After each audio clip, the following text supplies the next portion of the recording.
আসসালামু আলাইকুম ওয়া রাহমাতুল্লাহি ওয়া বারাকাতুহু নাহমাদুহু ওয়া নুসাল্লি আলা রাসূলিহিল কারীম আম্মা বা'দ ফাআউযু বিল্লাহি মিনাশ শাইতানির রাজীম বিসমিল্লাহির রহমানির রহিম ওয়া'তাসিমু বিহাবলিল্লাহি জামিআন ওয়া লা তাফাররাকু।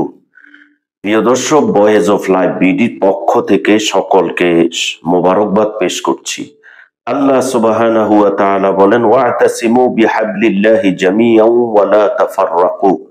তোমরা ঐক্যবদ্ধ থাকো, আল্লাহর রজ্জুকে আঁকড়ে ধরো, কোরআন সুন্নাহকে আঁকড়ে ধরো, তোমরা বিচ্ছিন্ন হয়েও না।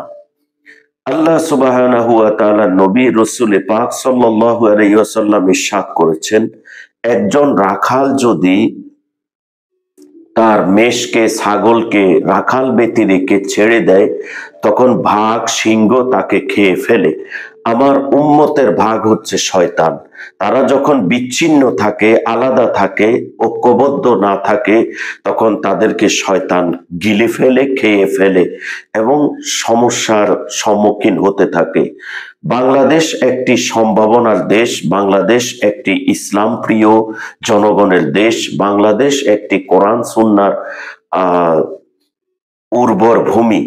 বাংলাদেশ জামায়াত ইসলামী, ইসলামী আন্দোলন, বাংলাদেশ জমিয়ত, খেলাফত এবং বিভিন্ন ইসলামী দল যদি এই বাংলাদেশে নির্বাচনকালীন হোক কিংবা কোরআন সুন্নাহ ভিত্তিক ঐক্য প্রত্যাশার ভিত্তিতে যদি ঐক্যবদ্ধ হয়, আমি মনে করি বাংলাদেশে একটি সুখী সমৃদ্ধিশালী দেশ হিসেবে বাংলাদেশ গড়ে উঠবে। এটাই আমার প্রত্যাশা।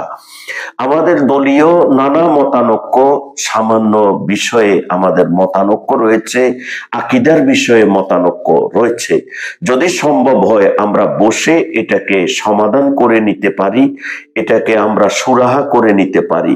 আর যদি সুরাহা না হয়, অন্তত ইসলামের পঞ্চ ব্যানার ভিত্তিতে, ইসলামের ফরজ ওয়াজিব বিধানের ভিত্তিতে আমরা ঐক্য হতে পারি, বাংলাদেশকে একটি সমৃদ্ধিশালী দেশ হিসেবে আমরা গড়ে নিতে পারি।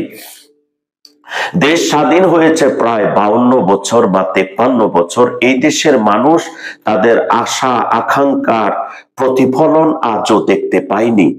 অতএব ইসলাম ইসলাম কেন্দ্রিক দলগুলোর প্রতি আমাদের বিনীত অনুরোধ যে আমরা আমাদের দলীয় ইগোকে পদদলিত করে ইসলামকে সামনে নিবার জন্য, জনগণকে ইসলামের সৌন্দর্য দেখানোর জন্য আমরা আমাদের ঐক্যকে সুদৃঢ় করে, মন মানসিকতাকে প্রশস্ত করে জামায়াত ইসলামী বাংলাদেশ, ইসলামী আন্দোলন বাংলাদেশ, খেলাফত মজলিস, জমিয়তে ইসলাম এবং বিভিন্ন ইসলামী দল আমরা দেশকে এগিয়ে নেবার প্রত্যয়ে আমরা ঐক্যবদ্ধ হতে পারি। আর কতদিন আমরা নিষ্পেষিত, নিগৃহীত, লাঞ্ছিত, অপমানিত, অপদস্থ হব? ইসলামী নেতৃবৃন্দের উচিত হবে আমাদের সকল মতানৈক্যকে আমরা পদদলিত করে ইসলামের ব্যানার ভিত্তিতে ঐক্যবদ্ধ হয়ে আমরা উম্মাহকে হেফাজত করবার নিমিত্তে আমরা ঐক্যবদ্ধ হই। ভয়েস অফ লাইফ বিডির পক্ষ থেকে আমরা উদাত্ত আহ্বান পেশ করছি। আসসালামু আলাইকুম ওয়া রাহমাতুল্লাহি ওয়া বারাকাতুহু।